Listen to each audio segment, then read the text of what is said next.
Hi, I'm Artie, I'm also Artie. I was joking, I'm Soosh. and welcome back to the Social Outcast, the podcast with more than 4 episodes. Yeah, We're back, ladies and gentlemen. We've returned. As you yes, can see, Soosh is back, yeah, or rather, as you can hear. But it's been a while. Welcome back, Soosh. yeah. 2 episodes. It's a long Two time. yeah. Yeah. Anyway, um, I mean, let's start right off with the yeah. traditional awkwardness. Soosh, you got anything you wanted to start off with? Yeah. So it's my birthday 2 days ago, and Your in exchange for some uh unsolicited goods, I got myself a copy of Brutal Orchestra. So it's like this it's this turn-based strategy roguelike type thing. Very good game. Mhm. Very good game. Um, One of my favorites. isn't much else to say. It's just Mm. still at the beginning. Um, Still haven't gotten to the true ending, I suppose. Oh, But yeah. so far, yeah, I mean, to be really good. fair, So good. that takes a while. When I Um, was playing, that took me easily 10, 15 hours to get. hmm, Just beating the final boss, and then you got to beat the other final boss. the So other it'll take a bosses. bit. It's a bit of a commitment, but it's a solid game. It's totally worth it. Yeah, And there's always stuff to do afterwards. yeah. No, it's always got those But, creative mechanics, which I respect a ton, and mm, they're actually pretty fun to play around with. oh yeah, definitely. Hmm. No, the whole idea of the game with pigment. So the idea of it, I'm pretty sure we haven't talked about it on the podcast before. The idea of it is you have this coloured pigment that you use to do different attacks, and if you have too much of the pigment, you'll take damage. So it's all about resource management Hmm. as well as traditional strategy, which you get in turn-based games. Yeah, which makes the game kind of a or pain to play sometimes, because you have to think really carefully about, you can't just go all willy-nilly attacking the opposition, because then you're gonna, Oh God, no. get too much pigment, and will Yeah. die a horrific death. So, yeah. There's this enemy that is just incredibly designed. Pretty sure you'd reached it last time we spoke, but there's a male and a female version of the enemy, and every time you deal damage to like the male version, it turns female, and if you deal damage to the female version, it turns male. At the end of the turn, they'll reproduce and make an incredibly powerful enemy if there's one male and one female. Hmm. And they also have an attack that deals damage to enemies. So not you, but other enemies, which can then, turn their gender. It is manic. You have to be thinking so hard, and, you got to be a little bit lucky. Yeah, no, I only encountered those guys once.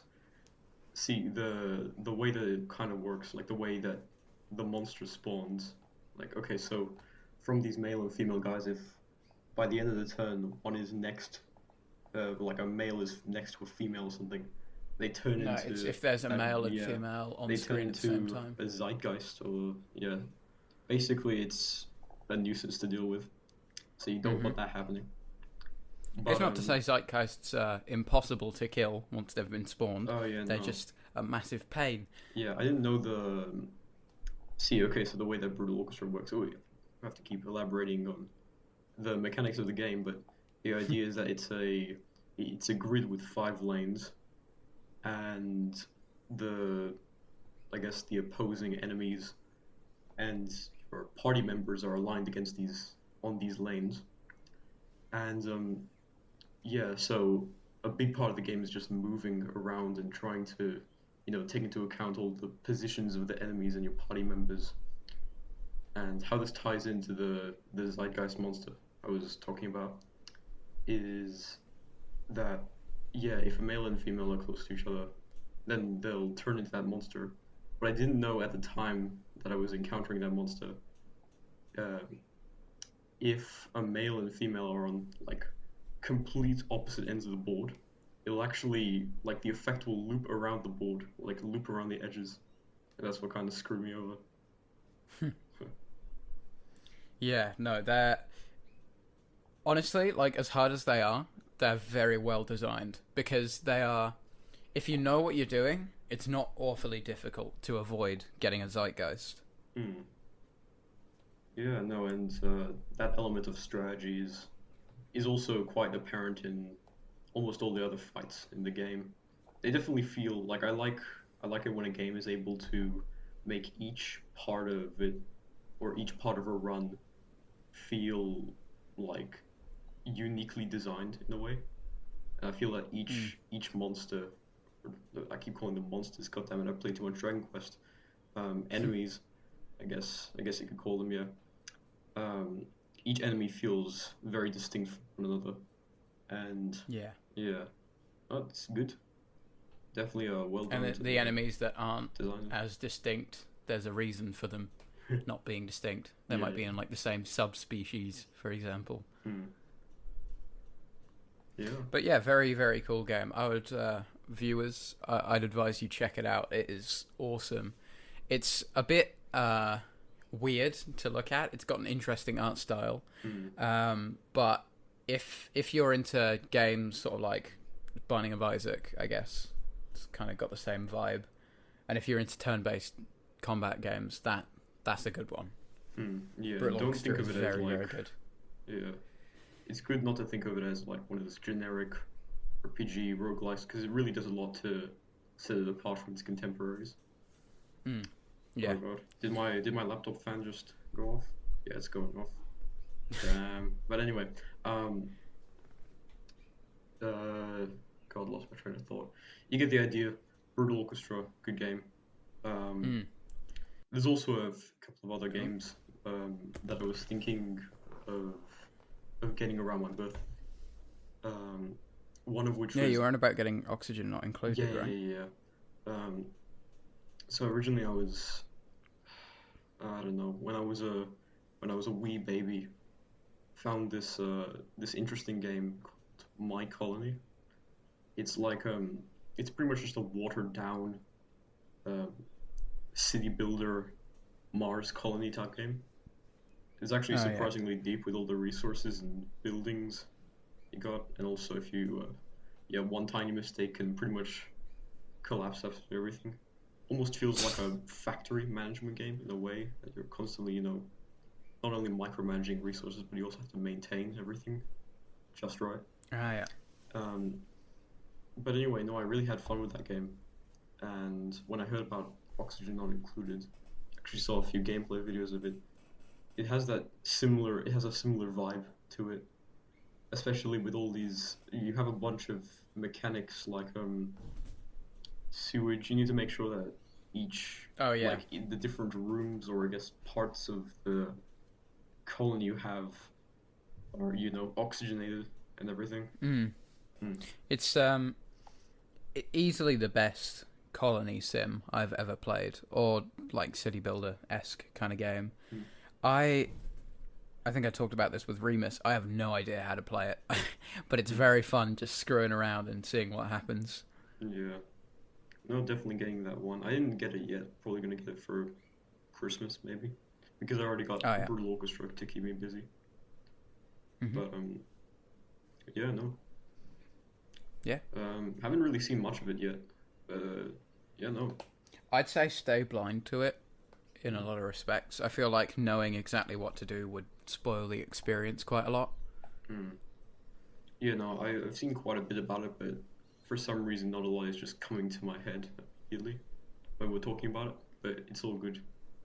I'm sure. Speaking of good games, I've been playing a hell of a lot of Fallout New Vegas, as you've probably seen, Soosh. Wow, I got the Ultimate Edition for free, and I already had it on Steam, but having the Ultimate Edition with all the DLC is a very good excuse for me to play it again, and such a good game. I can't wait till you play it, man. Yeah. Trust me, you'll love it. I already have the game. It's just, yeah, you gotta actually get the motivation to play it. It's funny when people are like talking about, motivation to play a game, which, like in normal terms, it should just be a method of escapism. You don't really need like preparation in order to play a game. But I don't know, for some reason, just been feeling really lazy recently, and yeah, Fair enough. been setting aside. I mean, summer games holidays that have I've always started, so played. I don't blame you.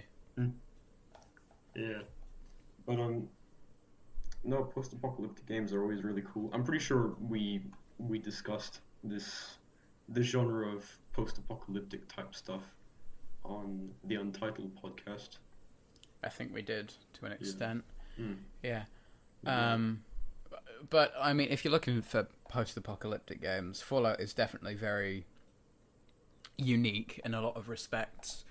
For example, most post-apocalyptic games have a very similar environment, and while a lot of the Fallout games share that, ruined environment, it's also got a lot of inspiration from 1950s America. It's retro-futuristic in a lot of senses. Yeah, the game also looks a bit like it's got a similar aesthetic to something like Gary's Mod or something, in that it kind of looks like a sandbox type thing where you can just kind of do whatever you want, really. I don't know, based on like Maybe the with screenshots New and- Vegas. You can't like do whatever you want unless it's New Vegas, in which case you can pretty much kill anyone and the story will make up for it somehow. But in like Fallout 3, some characters, they have plot armor. They're too important to the story, so they can't die. Only people you can't kill in New Vegas are children. It's very sad. No, okay. Did they originally have when they were designing the game, did they originally have the intention of like restricting the player from killing children? Or did they have to deal with it's some legal game laws. repercussions or something like that? Yeah, I'm sure it's something to do with game laws. You're not allowed to. Endorse that kind of stuff, yeah. Yeah, it's same with like movies. I'm pretty sure they're not allowed to show children dying. Children are allowed to die, but they're not allowed to like show it on screen. Yeah, it's also why you don't see any children walking around in Grand Theft Auto and stuff like that. I can imagine, yeah. Oh, that would be a much. I've never that would played be a GTA, but Actually, no, that's an exaggerated form of game rule violation. Because if there were children in it, they would be a completely different game. But anyway. actually, I've heard like pretty good things about GTA. I used to play a lot of Watch Dogs 2, which is it's interesting. It's very similar to GTA in the sort of way that you can do the main mission, or you can just screw about the open world and kill people for no apparent reason. Yeah. I did the latter. Yeah. But I've heard GTA is similar to Watch Dogs. So I might give it a go one day, but I guess we'll see. Yeah. Speaking of like sandbox / post-apocalyptic type games, I feel like one day, are the developers of Goat Simulator ever gonna make more games on it, or have they kind of just moved on? Coffee Stain, like more Goat Simulator games, or Yeah, I think they just moved I on. imagine they'll have DLC for the new one, Goat Simulator 3. I believe that just came out actually. Oh god, what, they made 2 new games? I need to research that. No, okay, so Goat Simulator 3 is the second one. Oh, okay. It's just called Goat Simulator 3 for the laughs. Oh, okay. I did see something quite funny this morning. So Goat Simulator 3 is Epic Games Store exclusive, Yeah. and people were having some controller issues, and the developer's advice, run it through Steam, Oh my god. which is quite funny. But I haven't honestly seen much of Goat Simulator 3. I can't imagine it's much of a departure from the original formula. Yeah, people were talking about making your game popular, you first have to make people think it's kind of like a rare thing. Like it's more like a prestigious type thing. You need to give the game worth in a way. Like what is it?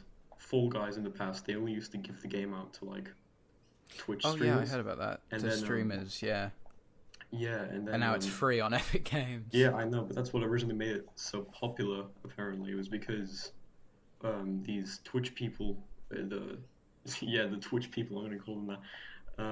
They were just kind of giving out the keys on Twitch, and yeah, no, apparently there was like a certain level of prestige with getting those keys, and the game felt like a, you know, like it felt like a rare Like thing an to have, like exclusive. something yeah, like a very exclusive, and yeah, so I can imagine you could do a similar thing with something like, I don't know, like a more comedically oriented game, like Goat Simulator. You could do something similar by making it nigh on impossible to play, maybe because the controller isn't working, and you get that level of prestige that way. I don't know. This is like new like marketing territories we're entering here. It's revolutionary stuff. One quite funny thing actually. The original Goat Simulator trailer, I believe, was a parody of the Dead Island trailer. It's like some zombie game. It was like a shot-for-shot recreation, but with goats in it. And then, of course, in true Coffee Stain fashion, the Goat Simulator 3 announcement trailer was a parody of the Dead Island 2 trailer. Is there a third Dead Island game? They should have done that one. I've no idea. Oh.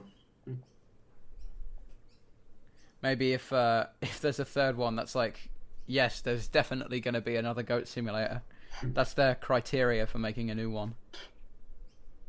Oh man, it'll be amazing if they'll make the threequel, Goat Simulator 2. That would be incredible, and it's something I can definitely see Coffee Stain doing. Or probably Goat Simulator Pi or something like that. I don't know. Like, I don't know. The possibilities are endless.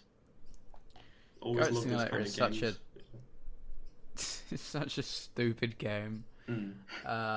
It is. I've always said this about Goat Simulator. It is the one game where they can pass off saying, "No, that's not a bug. That's a feature." Yeah, no. Seriously, like, I was a while back. I was making fun of the more recent Nintendo games of just being very unpolished and buggy. Like oh god, the most recent Pokemon games. Like, I'm pretty sure it's not a controversial thing to say that the most recent Pokemon game, Scarlet and Violet, is an absolute mess. But when certain games kind of embrace that, and when they don't have the burden of, you know, having to develop a AAA title, they can kind of embrace it and just kind of make it a joke. I think that's amazing. Yeah, I mean, your game has to be a certain level of stupid already to pass that off. I mean, if something like The Last of Us was saying like, "Oh no, don't mind the funny dude like glitching out over there. That's part of the game now." I think people would be a little bit annoyed. Yeah. But games like Goat Simulator that are meant to be absolutely stupid, they can pass off bugs as being features pretty realistically. Oh god, I'm just getting flashbacks of like all the random crap I used to do when I was young and just messing around in Goat Simulator. Getting your tongue stuck in, like, obviously one of the best things that they ever did as like a feature was that you could stick your tongue to anything and you practically like ragdoll fling yourself all over the place. Yeah. Especially when you do it on moving stuff. Like, I remember there was this one part of the map which was just a car infinitely doing wheelies. Oh yes, and yes. Could, I know with that like with hippies on the side and everything. I'm pretty sure if you actually hit one of them, the death message was like you hit a hippie or something stupid. Anyway, and yeah, no, you could just stick your tongue to that and get like terminal velocity. flying. Yeah. It's brilliant. Have people actually modded the game? Because that'll be really interesting to see. There's Steam Workshop support. In the first one, you can create your own goats and stuff. Mm. That's about it, Oh, I okay. believe. I'm sure they could like mod in extra maps and stuff if they were bothered. Mm. Yeah. But yeah, one thing I do remember, the first time I played Goat Simulator was on my Kindle Fire. Really old thing. I found it the other day, but it don't work. But yeah, no, I had it on my Kindle Fire because it was free on the Amazon App Store or something. Alright. So I played it for ages, and this weird thing with all the mobile ports, there was an area like an area exclusive to mobile ports, and it was like Goatsville High or something. And when I got the Steam port, I was like, yeah, I'm gonna go back to Goatsville High and kill everyone. And then I was like, hold on a minute, where's it gone? Oh god, Because it's not on the Steam port. Yeah, it reminds me of playing Scribble Notes Unlimited and then going back to the DS stuff. It's like, how can I make custom objects? How can I make objects? Yeah. Yeah. Oh man, Scribble Notes Unlimited. That's a game. Mm. It's another one of those games where you can do all the main stuff, or you can make a grenade that shoots llamas and causes nuclear explosions. Yeah, I know. Honestly, like giving players the freedom to not just do stuff, but also like make their own custom things. Like It's especially genius, honestly. Especially without the need for like modding support and everything.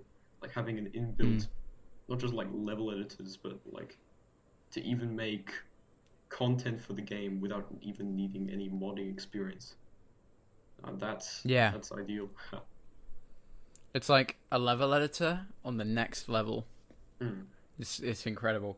Another thing I had the mobile port of, and the mobile port didn't have the object editor, which, a bit of a letdown, but it's fine.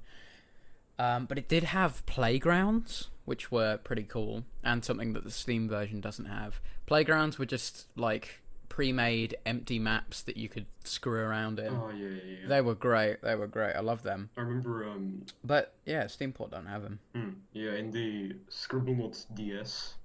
I know I'm always talking about the DS one. It was probably the one that I have the most fond memories of.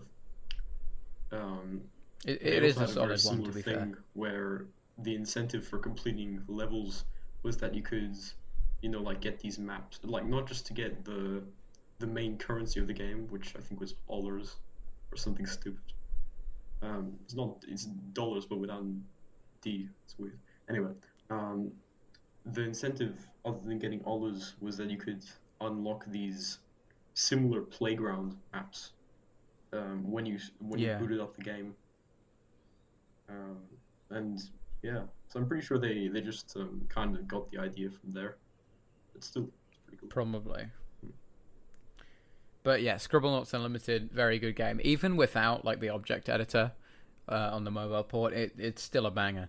Actually, I don't think I ever properly finished it. I need to get around to that at some point, because yeah, solid game.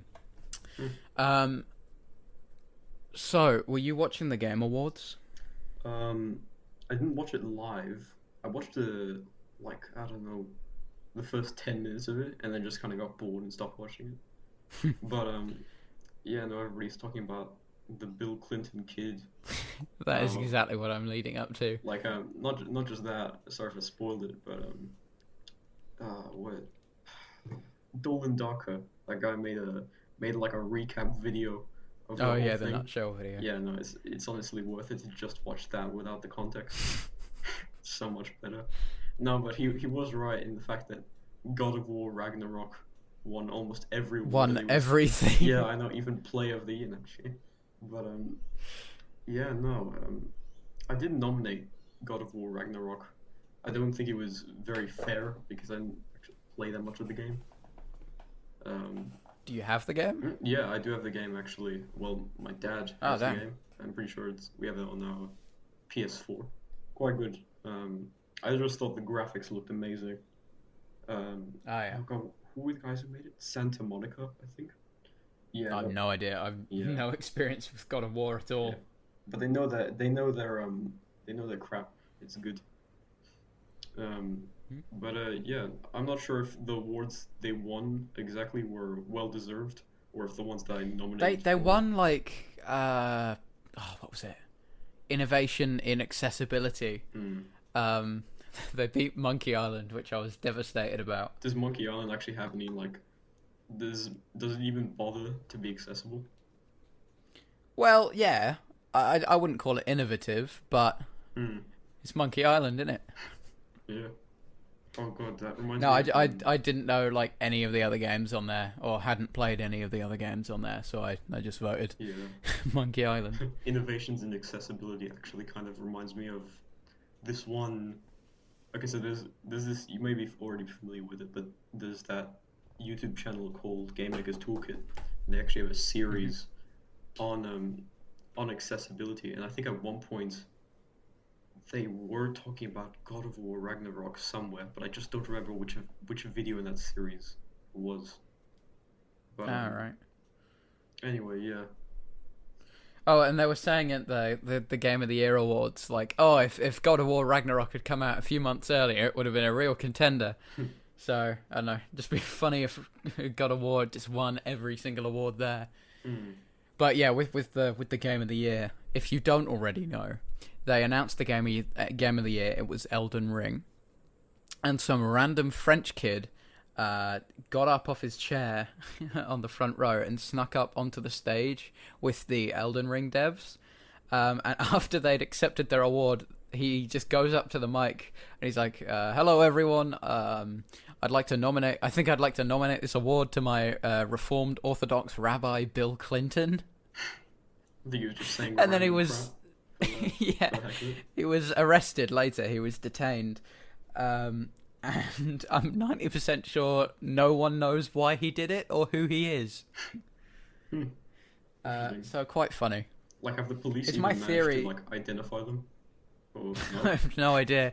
They probably have, but no information's gotten out yet.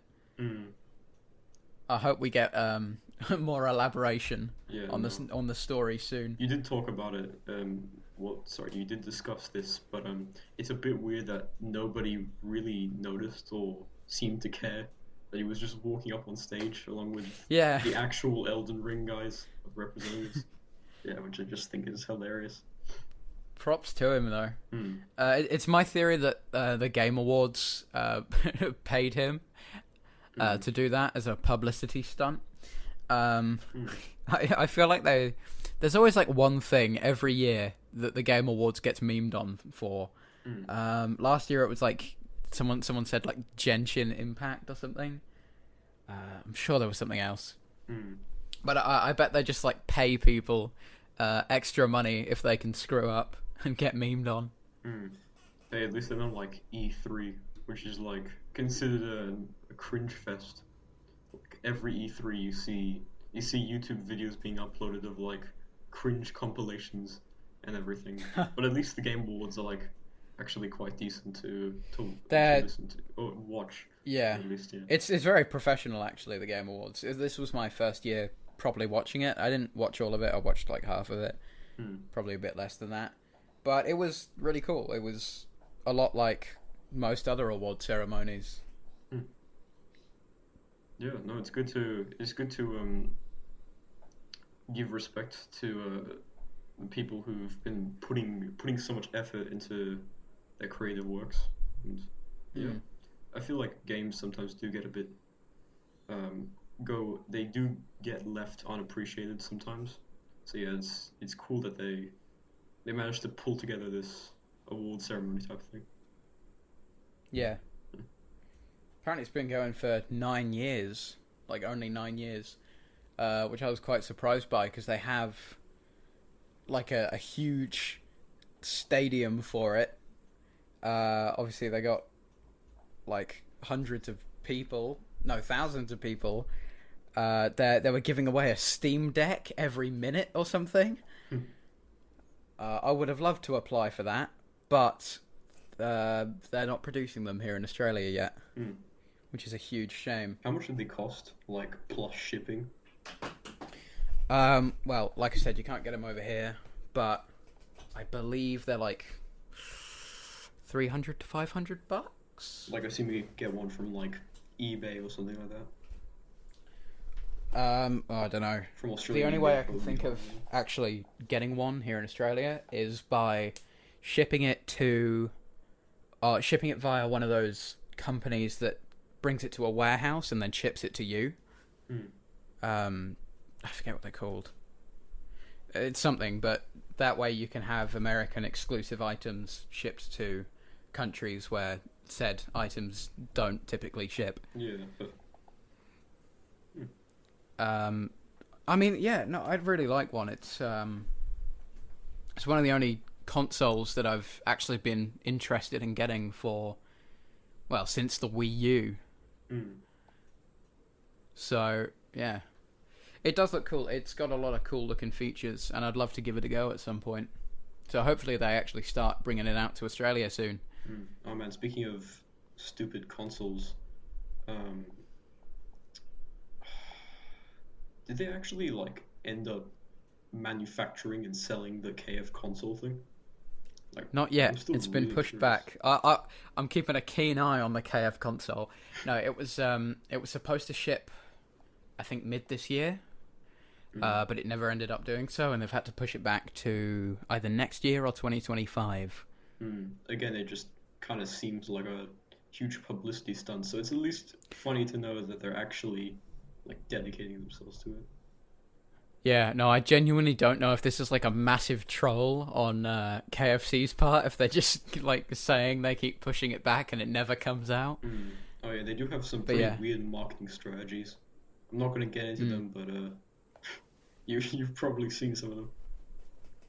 Like there's also now the McDonald's McCrispy gaming chair. Yeah. I was going to bring that up.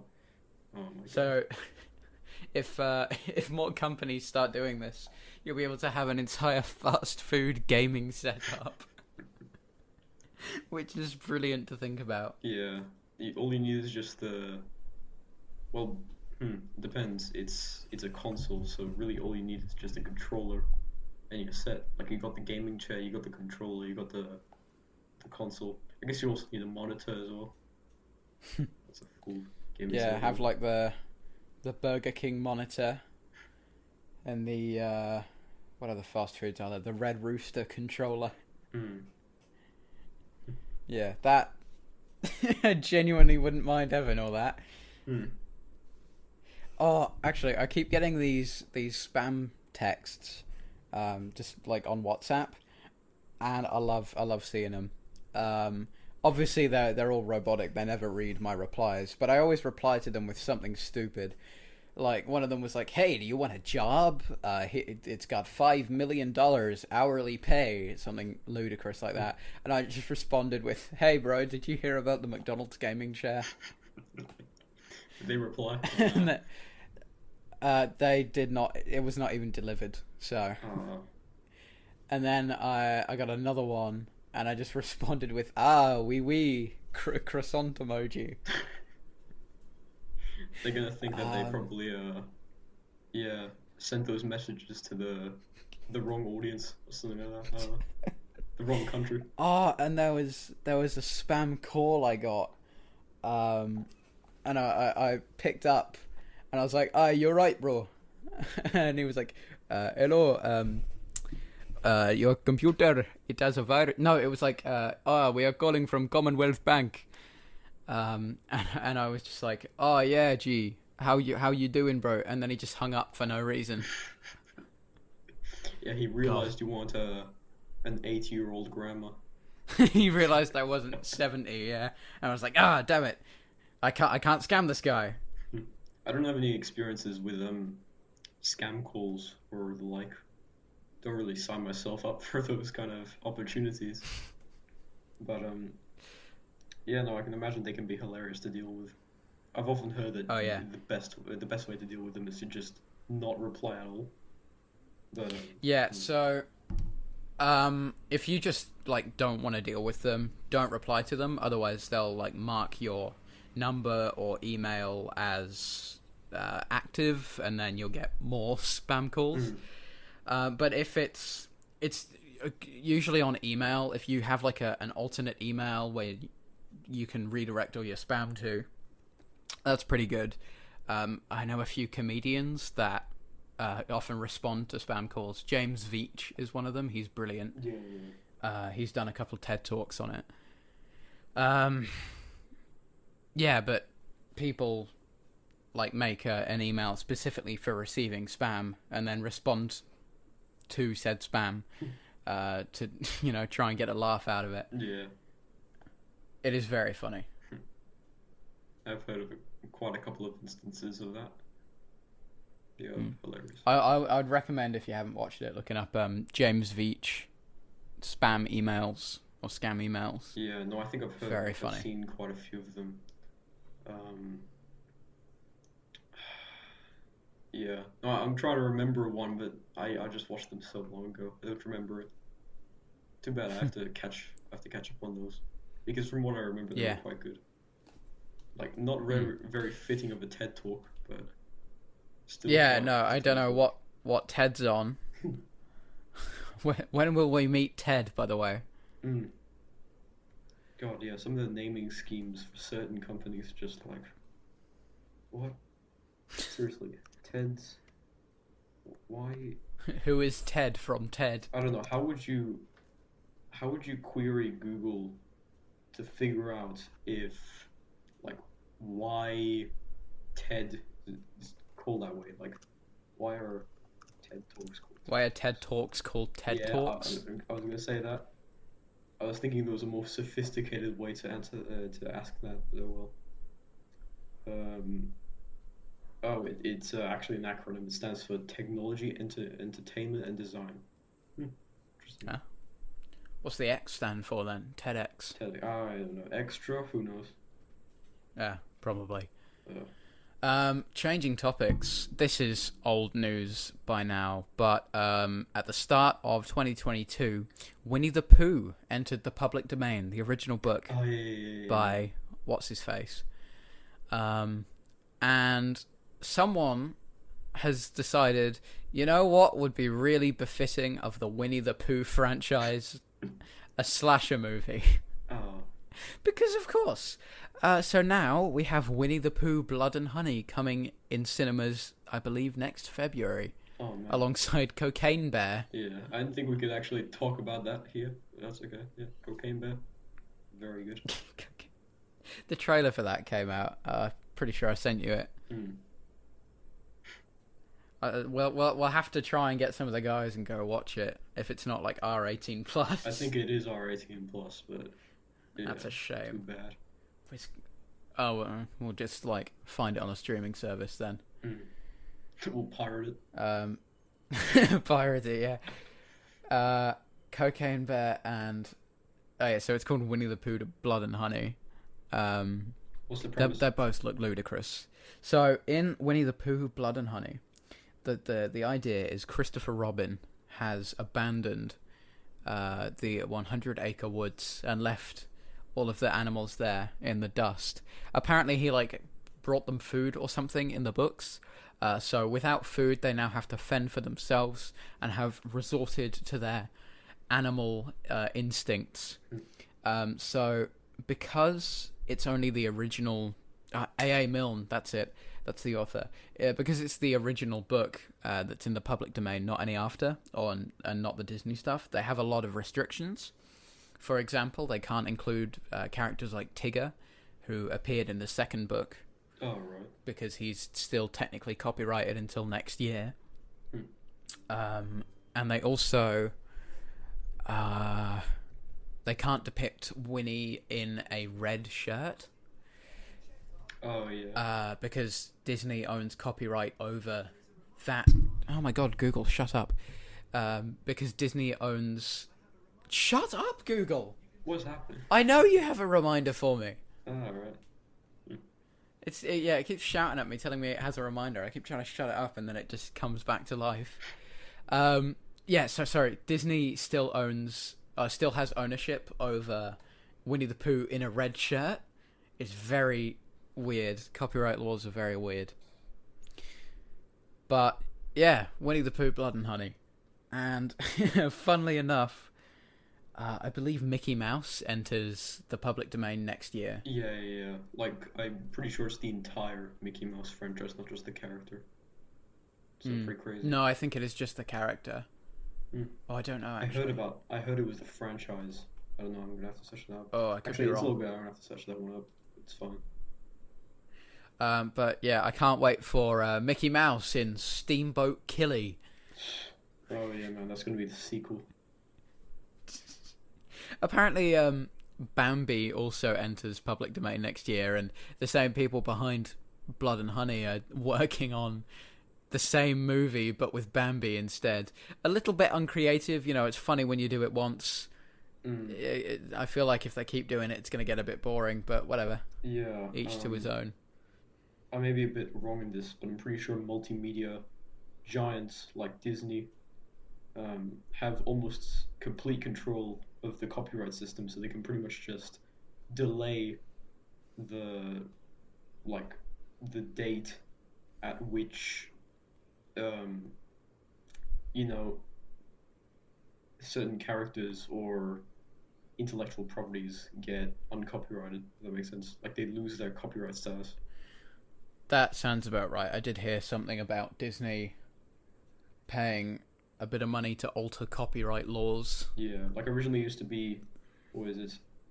Once it had to be the lifespan of the person who made it. That was the amount of time that it would take for a certain intellectual property to enter public domain. But I believe it is currently 100 years after the creation of the IP, or 70 years after the creator's death. I don't know. Can you call Whichever's the Mickey Mouse first franchise an intellectual property? I don't know. I'm gonna refer to it like that. But yeah. It's surprisingly, it's an interesting topic, copyright. It's a kind of thing that it's a system that really needs to be re-looked at and redone. Mostly due to things like YouTube with their copyright system, which is like, it's awful, but it's the best we have. Yeah, no, they haven't. There's a very good Tom Scott video on it. Yeah, they haven't bothered to change copyright laws since, when they were made before the internet. So like replicating stuff was considered illegal and everything. But now they just kind of have to shrug it off, but it's still technically a law. Like, I don't know. They really don't know what to do. In all seriousness, they should just take another look at it, change some things.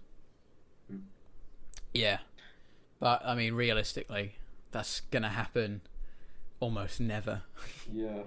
Or at least until people like Gen Z become politicians and stuff. Oh dear, that's a time I'm not looking forward to. Oh yeah. We would. I don't speak for the rest of the generation, but I'd be an awful politician. Yeah. It's funny because bit of a topic change here, but I was watching a lot of old movies, like oh my god, did I seriously just forget the one thing I was going to talk about? Anyway, you get the idea. I was watching old movies, and specifically the ones that depict the future in the way, not just like Back to the Future, but like in the 1980s, 1990s, they were going absolutely crazy over like sci-fi futuristic stuff. And it seems like in 2022 there will be world peace and flying cars. Yeah, I know, but it seems like the way that the future is depicted is like there's always going to be technological advancement, sure, but they often underestimate the fact that there's going to be a lot more social change as well, which is why a lot of depictions of the future just seem a little bit off from a theoretical standpoint, if that makes sense. Yeah. Like, normally you'd expect social constructs to develop a bit, which is why, I don't know, like, the things that people were arguing about in the 2000s have now become like completely obsolete, and now we're arguing about NFTs and copyright and all this crap. Yeah. I only realized this recently, but Reddit has like NFT avatars or something. Like literally yesterday, I discovered this. Apparently, they've been around for ages, but you can buy like specific Reddit profile pictures, and it gives you a little diamond around them to show that you've bought this. What? You've wasted money on this. So you can buy another person's profile picture without them even knowing. No, so you know how Reddit has like the little avatar dudes? No, I know, but like, what? So you can. I'm guessing you could probably buy your own, but can you also buy other? No, people's? okay, no. So they have like pre-made avatars which you can Okay. buy. That makes sense. So like, yeah, avatars made in the form of NFTs. I thought you could literally. Yeah. I thought you were talking about. Oh no, you purchasing can't buy others- someone else's profile Yeah. picture. I was gonna say. No, that wouldn't be good. And then go up to them and say, "Hey, that's mine." No, that would not be good. That'd be amazing. That would not be good. But that is honestly the state of NFTs. So Yeah. honestly, I'm not well versed enough to make a properly informed opinion on it. The only true experience I have with NFTs is Brax's stupid like joke collection on OpenSea of poorly drawn stick men. Oh yeah. Yeah. I've seen there's this YouTuber called, I think he's called the Angry Joe Show or something. Amazing name, by the way.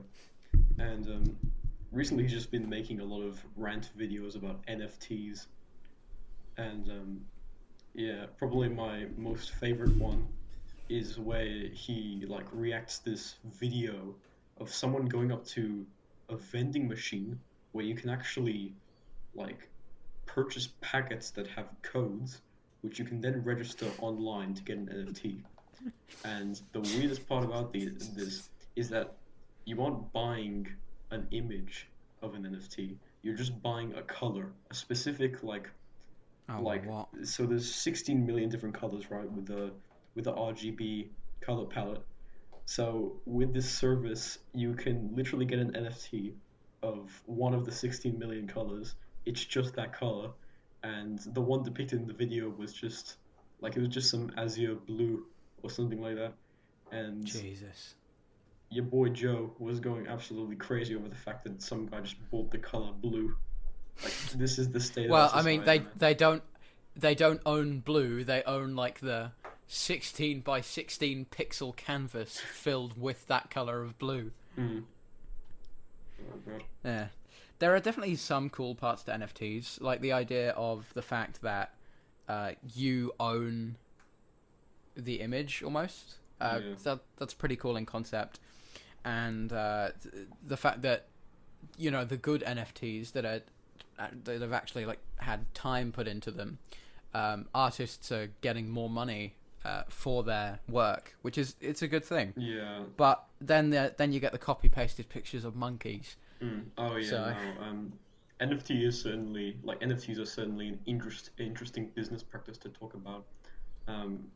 People joke about the way that NFTs work. Pretty sure is that you just get a URL of the image that you've purchased, I suppose. Pretty much, And, you get like But that doesn't you stop get a token. Yeah, you get that. You get a token, I'm pretty sure, which works kind of like a URL from whatever. But there's nothing stopping someone from just screenshotting the image. Like, it's not actually owning the image, but really, you're not actually paying for the image. You're kind of just paying for, I don't know, For like a No, little no. badge that you say No. that says that you own the image. not necessarily like, not even any. It's more like some sort of personal worth, like bragging rights type thing. I don't know. Like, No, because you get like a token that says that you are the owner of the image. yeah. It's weird. It's very weird. The fact that NFTs are also like randomly generated, like the most well-known one is the Monkey Boat Collection or whatever they call them. Bored Ape Yacht Club. Yacht Club, whatever, yeah. Yacht, whatever you say. Yacht. Yacht. Jeez. You British people with your yogurt and everything, actually. And yeah, no, but the fact that they're randomly generated really gives away to for artists to kind of just go all out with it, like just make a few presets for like hats and clothes and whatever, and just kind of let the like generate a bunch of different funny looking NFTs, like personalized kind of stuff. I don't know. That was one of the main reasons why I actually wanted to start NFTs.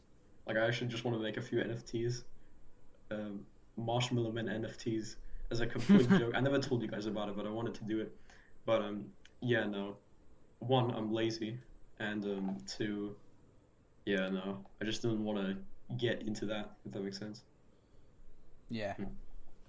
Anyway, enough of that. Do you have anything else? Anything else you want to talk about? There are quite a couple things on my mind, but I guess the best one is that recently I heard. So you know the Large Hadron Collider, right? Uh-huh. Yeah. They have a website called visit.cern from the top of my head, and you can actually like purchase private and public tours to actually go to the Large Hadron Collider. What? I don't know. I didn't read into it that well. But I'm having a hard time trying to imagine what you do there. Like maybe just see the technology a little bit, you know. I mean, for particles science flying into nerds, each I other. feel like that could be a very cool thing. I know, yeah, but But no, they wouldn't like boot it up, would they? Just for your tour. You'd probably just see it inactive. It hasn't been booted up in years, has it? No. I don't know actually. But food for thought. Anyway, The Hadron Collider is well weird. I've got this book. Oh my god, this is one of the weirdest books I've ever read. So, you know the Black Eyed Peas, the band? oh god, I've heard about them. I'd like to say that I remember them, but I also simultaneously don't. So if you can give me a lowdown on that. Well, it doesn't really matter. Their lead singer, or someone in the band, is Will I Am. Mm-hmm. He's like a rapper.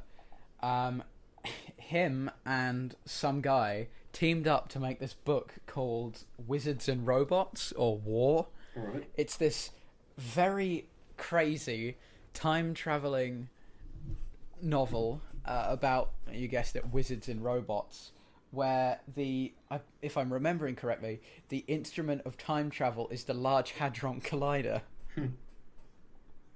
It's very weird. I'd recommend it. It's a solid book, but it's very weird. Is it like Hitchhiker's Guide to the Galaxy type weird, or is it just? It's just the concept is just weird. It's like, and I bet this is true. It's like will.i.am was really high on weed and just called some author. It's like, hey man, do you want to work on time traveling wizards and robots? And the author was like, yes. Oh man, I bet It's a very weird book. I'd recommend it. yeah. I need to actually like research a little bit more about the Large Hadron Collider. Seems interesting. All I know is that it's just, you know, using energy to just make particles go around really fast. That's about it. Yeah, To generate I think it's to try and make new elements or something. I'm not too maybe sure what it hitting is particles myself. in each other to create some sort of chemical reaction. I can't really imagine that they'd be doing chemical reactions either. I think it's just to When people worried make the particles. When people worried it was going to create like a black hole when it was announced. Oh yeah, something like dark matter. I think people were talking Yeah. about. Oh, it's like stupid. Very odd. Anyway, if you're ready, we can play the news game. Oh boy, yeah, sure. Alright, hold on. Let me get my deck of cards. I have 2 decks. I'll get the second deck because we haven't touched that yet. I didn't get to listen to the Okay, previous you remember how to episodes play? where I wasn't. Oh yeah. No, I still remember how to play. I wasn't present in the. Like I didn't fully listen to the episodes that I wasn't present in, so the third and fourth one. So I don't know. I'm pretty sure Remus is still top with 2 out of 3. I think Brack's got 2 out of 3 as well, Alright. but I might be wrong. Mm. In the podcast that we scrapped, you got 3 out of 3, Yeah. but that doesn't count because that episode got scrapped. So, without further ado, let me pick a random card from this deck. So, 2018. Can a blindfold improve your eyesight? According to a research team in Japan, wearing a blindfold for 24 hours once a week dramatically improves the rate in which your eyes can regain the ability to focus. According to the study, out of the 1,035 applicants that took part, 900, or 87%, reported a reduction of 0.5 on their prescription after 8 weeks. Testing is continuing to determine what exact timings make the biggest difference. Real or fake? I don't know. Based on personal experience and just kind of instinct, I'd say false. Yeah, false. Yeah, false. True or false? I'm just gonna go true or false here. Yeah. Not real or fake. I'm gonna say fake. It's like one of those. It's definitely one of those reports that's trying to sound real. So yeah. Okay, next one. 2017. More than 5 hours a week of exercise starts to regenerate hair growth in men. During an assessment of physical health on aging, scientists have made a breakthrough in the hair regression of men. They claim 5 hours a week of regular exercise reverses the breakdown of hair cells. The lead researcher on the project has said, "These are early days, but the signs are positive that hitting the 5-hour target will reverse the hair loss in men with male pattern baldness. Although it would take years to repair a full head of hair, the earlier a subject starts, the more chance they have of keeping it." Real or fake? I don't know, man. This one seems false, tough. I should say. Nah, no, I'm not gonna go true or false.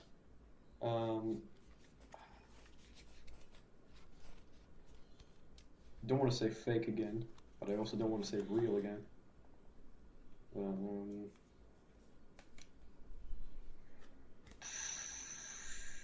Yeah. Is it really 5 hours? Did it say 5 hours? 5 hours a week. Oh, 5 hours a week. I thought it said 5 hours a day. I'm gonna go. Jesus, no. Yeah. I heard like tangent. I heard like Schwarzenegger. He had a speech once where he said in his bodybuilding career he used to do like 5 or more hours of bodybuilding per day or so, like exercise or something. Jesus. Anyway, sorry, I'm going off it. I'd say real. It's probably fake, isn't it? Unfortunately, you'd be incorrect. It is fake. Fake. I was gonna say fake, but I didn't want to seem like the guy who'd say fake. It's all good. That's all good. Okay. 2018. Giant yellow duck missing off the Western Australian coast after fleeing swimming competition. Yeah. Daphne, a giant inflatable no, this duck. one's true. This one's true. I heard about it. Yeah, this one's real. Oh, yeah. It's real. No, you want to know something funny about You're it? right, but I'll continue anyway. No, true. Is it real? Or...